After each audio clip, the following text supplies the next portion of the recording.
যখন তুমি প্রিভিয়াস ডের হাইয়ে এন্ট্রি নিবে মানে নিচে যাওয়ার জন্য, তখন তোমাকে সাইকোলজিক্যালি ঠিক থাকতে হবে, ঠিক আছে? নাহলে তুমি ট্রেড নিতে সঠিক জায়গায় পারবে না। যদি পারো তো তোমাকে অনেক পরেশানি করবে। তো তার জন্য ভিডিওটা হচ্ছে বানানো।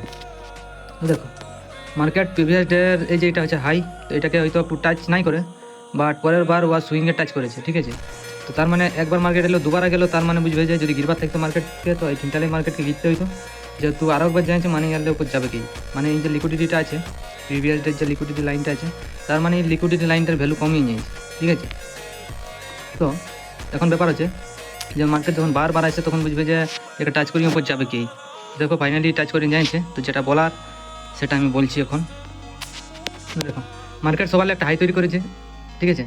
এখানে এখানের হাইটাকে মার্কেট আরেকবার টাচ করতে আসবে মানে জিতার জন্য, যে হ্যাঁ এই জায়গাটা তো এক্সিটের জায়গা বটে, বাট আরেকবার চেষ্টা করা যাক, সে যদি আটটুকু উপর ওঠে তো ভালো হবে, কারণ একটু বেশি পয়সা হবে। তো সেই কারণে মার্কেট একবার নিচে যায় আর উপর টাচ করে। তো যেটা এখন সাইকোলজিক্যাল ব্যাপার সেটা হচ্ছে, দেখো মার্কেট একবার আসছে, তারপরে আবার চেষ্টা করেছে, পারে না, আবার চেষ্টা করেছে, পারে না, তারপরে একবার ফাইলিং চেষ্টা করবে। তো যখন তুমি এগুলো ধরো এন্ট্রি নিলে, ধরো এটা ইয়ার লো ব্রেকেই তো এন্ট্রি নেবে না, তো ধরো লো ব্রেক হচ্ছে এইটা, এই ক্যান্ডেলটা, এটা যখন লো ব্রেক করলো স্টপ লস লাগাবে ইয়ার এইটা।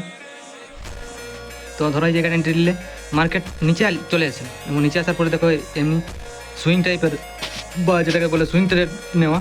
তো যদি এমনি নিচে এলো তার মানে বুঝবে যে এরপর মার্কেট টাইম পাস করবে, ঠিক আছে? তো তার আগে এক্সিট করে যাবে, কারণ এটা জানো যখনই মার্কেট টাইম পাস করছে মানে সেলার্সকে বলবে যে রে এয়ারপোর্ট তো গিরবো, এয়ারপোর্ট তো গিরবো, আমাকে নিয়ে এলে তখন কী করবে না, মার্কেট জানিস যখন যদি সেলার্সরাকে পয়সা দেওয়ার থাকে তো টোটালি সেলার্সরাকে বাইরে হবে, তারপরে মার্কেট পয়সা দেবে।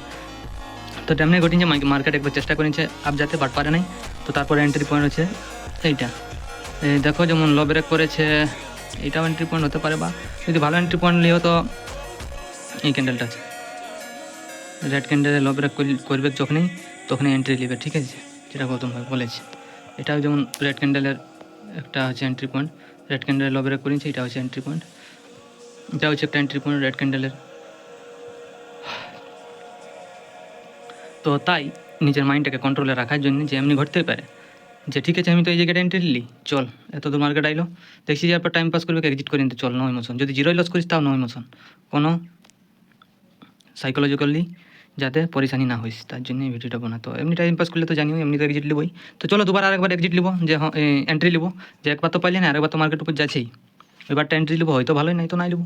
তো দেখো যেহেতু এন্ট্রি বানাইছো মার্কেটে, যারা পেশেন্স নিয়ে লজিক্যালিভাবে সাইকোলজিক্যালিভাবে ঠিক থাকবে তারা এন্ট্রি নিতে পারবে, তারাই মার্কেট টাকা কামাতে পারবে। মানে মার্কেট এত সহজ নয় যে কোনো লোকের টাকা নিয়ে যাবে এখান থেকে, ঠিক আছে? তো এমনি হয়, তো তার জন্য ভিডিওটা বানা, মানে হচ্ছে এই ভিডিওটা বানার মেন মকসদ হচ্ছে যে এমনি মার্কেট করবে কি, তোমাকে পেশেন্স নিয়ে সঠিক জায়গায় এন্ট্রি নিতে হবে। যেমন দেখো একটা এন্ট্রি বানাচ্ছি এখানটাই, তো এমনি এন্ট্রি নিতে পারো। যেহেতু মার্কেট জিততে পারে নাই, এইটাই লাস্ট চেষ্টা করেছে দেখো সুইংয়ের, তো তুমি সুইং ট্রেডও করতে পারো। এইখানটাও তুমি এখানটা একটা উপরটা একটা লাইন টেনে রাখবে আগেই এইখানটাই, যে হ্যাঁ মার্কেট তো এত দূর তোকে চেষ্টা করবে কি, তো যখন এত দূর চেষ্টা করবে তখনই আমি এন্ট্রি নিয়ে নেবো সুইংয়ের।